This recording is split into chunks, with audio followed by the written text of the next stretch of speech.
इस वीडियो में हम बुलेट चार्ट बनाना सीखेंगे। बुलेट चार्ट के ज़रिए आसानी से कैटेगरीज का मुवाजना किया जा सकता है और ये कम स्पेस में इस्तेमाल होती है। इस चार्ट का फॉर्मेट बहुत फ्लेक्सिबल होता है। बुलेट चार्ट एक या एक से ज़्यादा पैमाइश के मुवाजने को सपोर्ट करता है और ये डिफ़ाइन की गई रेंज से मुतालिक पैमाइश को इसकी वाज़े की गई वैल्यू से मुवाजना करता है। डैशबोर्ड वेंडर्स और डेटा एनालिस्ट इस चार्ट को बहुत ज़्यादा इस्तेमाल करते हैं। बुलेट चार्ट्स को मैट्रिक्स की परफॉर्मेंस का मुवाजना करने के लिए इस्तेमाल किया जाता है। मसलन अगर आप पिछले 2 सालों की सेल्स का मुवाजना करना चाहते हैं या आप टारगेट से टोटल सेल्स का मुवाजना करना चाहते हैं तो आप ये चार्ट इस्तेमाल करेंगे। आप इसमें लो, मीडियम और हाई कैटेगरीज में किसी डिफेक्ट्स यानी किसी खराबी, किसी प्रोडक्ट की खराबी की तादाद को ट्रैक करने के लिए बुलेट चार्ट को इस्तेमाल कर सकते हैं। आप पूरे माली साल यानी फाइनेंशियल ईयर के रेवेन्यू फ्लो को विजुअलाइज कर सकते हैं। इसी तरह आप पूरे माली साल के एक्सपेंसेस को भी विजुअलाइज कर सकते हैं। इसी तरह आप किसी प्रॉफिट को भी ट्रैक कर सकते हैं और अपने कस्टमर्स की सेटिस्फेक्शन को भी विजुअलाइज कर सकते हैं। मेरे पास ये डेटा है जिसमें आप देख सकते हैं कि हमने परफॉर्मेंस और का एक कॉलम बनाया और एक वैल्यू का कॉलम बनाया। ठीक है, परफॉर्मेंस में हमने इसकी स्टेट्स, कुछ स्टेट लिखी हैं। ठीक है, कि यानी जब ये वैल्यू हो तो उसकी स्टेट ये हो, यानी जब 30% हो तो पूर हो, मज़ीद 30% पे फेयर हो, इसी तरह मज़ीद 20% पे ये गुड हो जाए और मज़ीद 20% पे इसको एक्सीडेंट कर दे। ठीक है, और अगर इसकी जो वैल्यू है ये वो 70 है, करंट पोजीशन इसकी 70 है, सही, और टारगेट हमारा जो है वो 80 है। अब इसके मुताबिक हमें चार्ट बनाना है। तो सबसे पहले मैं इस डेटा को सिलेक्ट करूँगा। डेटा को सिलेक्ट करने के बाद मैं इंसर्ट में आता हूँ और इंसर्ट में आके मैं स्टैक्ड कॉलम जो है उस पर आऊँगा। ठीक है, ये स्टैक्ड कॉलम पे मैंने क्लिक करा तो ये चार्ट हमारे पास एक बन के आ गया। इस चार्ट में सबसे पहले मैं यहाँ से इसके जो चार्ट टाइटल है इसको हटा देता हूँ। इसी तरह ग्रिड लाइन है, इनको भी मैं हटा देता हूँ। अब यहाँ पे मैं मेनू में स्विच रो कॉलम पे आता हूँ तो यहाँ पे थोड़ी सी इसमें चेंजिंग आ गई।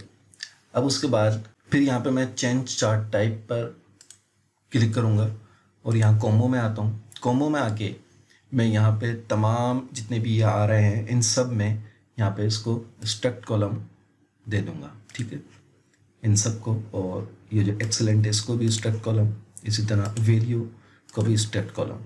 उसका टारगेट को रहने देंगे।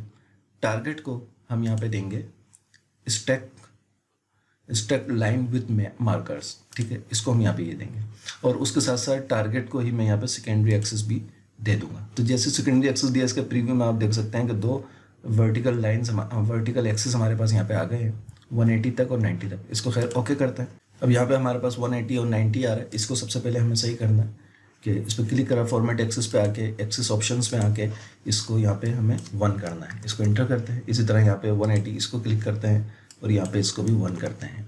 इसको सेव करते हैं। अब यहाँ पे हम चार्ट में आएंगे और एक्सेस में से मैं यहाँ पे सेकेंडरी वर्टिकल जो हमारे पास ये आ रहा है इसको अनचेक कर देते हैं। इसी तरह जो नीचे वैल्यू लिखा आ रहा है तो प्राइमरी हॉरिजॉन्टल, इसको भी हम अनचेक कर देते हैं। अब हम यहाँ दोबारा चेंज चार्ट टाइप में आएंगे और चेंज चार्ट टाइप में आके मैं यहाँ पे वैल्यू के ऊपर दोबारा इसके ऊपर वैल्यू पे भी सेकेंडरी एक्सेस पे चेक लगा दूंगा। तो ये देखें आप, सेकेंडरी एक्सेस वैल्यू की जो कॉलम है ये ऊपर आ गया है। इस पर ओके करते हैं। अब यहाँ इस ब्लू वाले को हम सेलेक्ट करेंगे और सेट सीरीज ऑप्शंस में आके यहाँ पे इसकी विड्थ हमें थोड़ी बढ़ानी है ताकि ये सही तरह हो, कॉलम बन जाए। इसको 500 पे एंटर कर देंगे। अब यहाँ हमारा चार्ट एलिमेंट में यहाँ पे हम लेजेंड को शो कर देते हैं। इसका साइज थोड़ा विड्थ में कम कर देते हैं। तो ये हमारा तकरीबन चार्ट जो है बुलेट चार्ट वो तैयार हो गया। लेकिन अगर हम इसमें अभी मज़ीद कलर वगैरह तब्दील करना चाहें तो वो हम इसमें कर सकते हैं। हम यहाँ पे आके कलर्स में आके यहाँ पे कलर्स वगैरह हम इसका जो भी सिलेक्ट करना चाहें वो हम कर सकते हैं। फॉर एग्जांपल मैं यहाँ पे ब्लू, ग्रीन ये ले लेता हूँ। ठीक है, ये आपकी रिक्वायरमेंट के एतबार से इसमें ये डार्क टू राइट हो रहा है और इसी तरह ये लाइट टू डार्क है। तो ये मुनासिब है कि लो जो है वो पूरा लाइट है, फिर थोड़ा डार्क है, फिर डार्क जो एक्सेलेंट है और डार्क ग्रीन है। यहाँ पे हम चाहें तो वैल्यू को मज़ीद और डार्क कर सकते हैं। इसको वैल्यू को सिलेक्ट करके वैल्यू वाले कॉलम को और यहाँ पे फिल में आके इसको हम मज़ीद यहाँ से डार्क कर लें। ठीक है, इसी तरह हम इसका जो हमारे पास ये टारगेट है, ये टारगेट को पॉइंट कर रहा है। तो जो टारगेट है, इस टारगेट पे जब हम क्लिक करते हैं तो यहाँ फिल के अंदर आप देखें तो यहाँ कुछ दो नए ऑप्शंस आ रहे हैं, एक लाइन एक मार्कर। ठीक है, तो लाइन में हम आते हैं, लाइन तो ये लाइन होती है। ठीक है, और मार्कर के जो ऑप्शन है वो इसके ऑप्शन है। तो यहाँ लाइन में हम इसी को 2 पॉइंट कर देते हैं।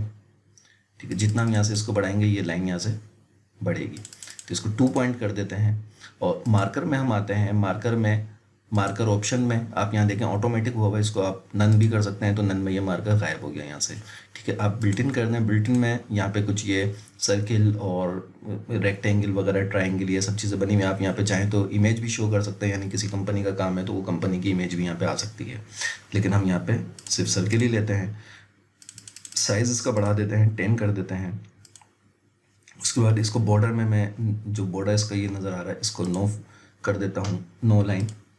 ठीक है, उसके बाद यहाँ से हम इसको कोई ग्रेडियंट दे सकते हैं ताकि ये खूबसूरत लगे। ठीक है, मैं इसको यहाँ से कोई भी ये ग्रेडियंट दे सकता हूँ और इसको रेडियल में कर देते हैं। ठीक है, ये हमारा टारगेट हो गया है, इसको सेव करते हैं। तो अब आप ये देख सकते हैं कि हमारा जो ये बुलेट चार्ट है ये तैयार हो चुका है, जिसमें आपको ये बिल्कुल बाकायदा शो हो रहा है कि जो भी हमारा टारगेट है, टारगेट हमारा यहाँ पर है और जो वैल्यू हमारी करंट है वो यहाँ पर है। ठीक है, यहाँ से हम इसको 75 करें तो वैल्यू हमारी बढ़ गई है। ठीक है, और 70 कर दें। ठीक है, तो इसी तरह अगर इस चार्ट को फ़र्ज़ करें कि हम इसको डिफेक्ट्स यानी कोई इसमें तो ये सिर्फ एक्सीडेंट का दिखा रहे हैं ना कि वैल्यू जितनी बढ़ेगी तो इसमें ये एक्सेलेंट वगैरह शो करेगा कि आपका टारगेट जो है वो अचीव हो रहा है। लेकिन अगर हमें इसमें डिफेक्ट यानी अगर सर्विस टिकट की कोई सिस्टम है और उसमें हमें इसमें कोई ख़राबियाँ दिखानी है कि ये ख़राबी सिर्फ टारगेट हमारा यहाँ तक हो, ठीक है, अगर इससे ऊपर जाए तो फिर ये डिफेक्ट है और इसके लिए हमें इसको सही करना होगा। तो उसकी एक मिसाल इसमें देख लेते हैं। उसके लिए मैं इसी चार्ट को कॉपी करता हूँ ताकि मुझे दोबारा ना बनाना पड़े। ये हमारे पास वैल्यू है, यहाँ पे मैं इसको पेस्ट करता हूँ चार्ट को। ठीक है, और इस चार्ट को सबसे पहले मैं इसका कलर जो है वो थोड़ा चेंज कर देता हूँ, रेड कलर में कर देता हूँ। ठीक है, इस कलर में कर देता हूँ। और यहाँ पे जो इसका डिज़ाइन में जाके इस सिलेक्ट डेटा है, ये डेटा में इसका ये वाला सिलेक्ट कर देता हूँ, डिफेक्ट। ठीक है, ओके करते हैं। तो अब आप देख सकते हैं कि डिफेक्ट में मैं कलर थीम जो है वो इसकी ये वाली ले लेता हूँ। ठीक है, जिसमें आप ये देख सकते हैं। अब यहाँ आप देख सकते हैं कि हमने यहाँ पे दिया हुआ है कि अगर मिसाल के तौर पे कोई भी हमारी प्रोडक्ट है या कोई भी चीज़ है उसके अंदर अगर 30% कोई डिफेक्ट कोई ख़राबियाँ आई हैं तो इसका मतलब वो लो है, यानी क्वालिटी उसकी थोड़ी बेहतर है। लेकिन अगर मज़ीद 30% आई है तो वो मीडियम हो गया है और इसका मतलब उसमें सही करना हमें चाहिए। और अगर 20% मज़ीद आ गई तो वो फिर हाई डिफेक्ट है, बहुत ज़्यादा ख़राबियाँ उसके अंदर। और अगर मज़ीद 20 के ऊपर ये जाता है तो फिर इसको स्टॉप कर दिया जाए और सबसे पहले इसके अंदर इसको सही किया जाए। तो वो ये एक फर्जी डेटा है, तो आप इसको अपने हिसाब से कर सकते हैं। तो इसमें ये लिमिट आ रही है कि लिमिट है आपकी 30। ठीक है, ये लिमिट है 30 तक आपकी लिमिट है।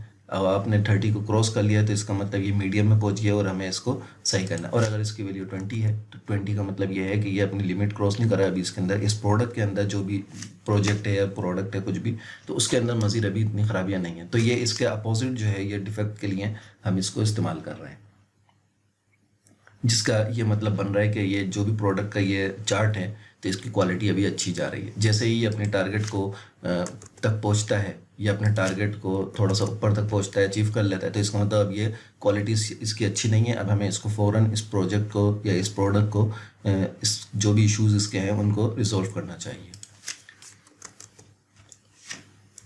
तो ये हमारे बुलेट चार्ट की दोनों मिसालें थी जिसके अंदर हम डिफेक्ट को भी ट्रैक कर सकते हैं और इसी तरीके से परफॉर्मेंस जो है उसको भी हम ट्रैक कर सकते हैं।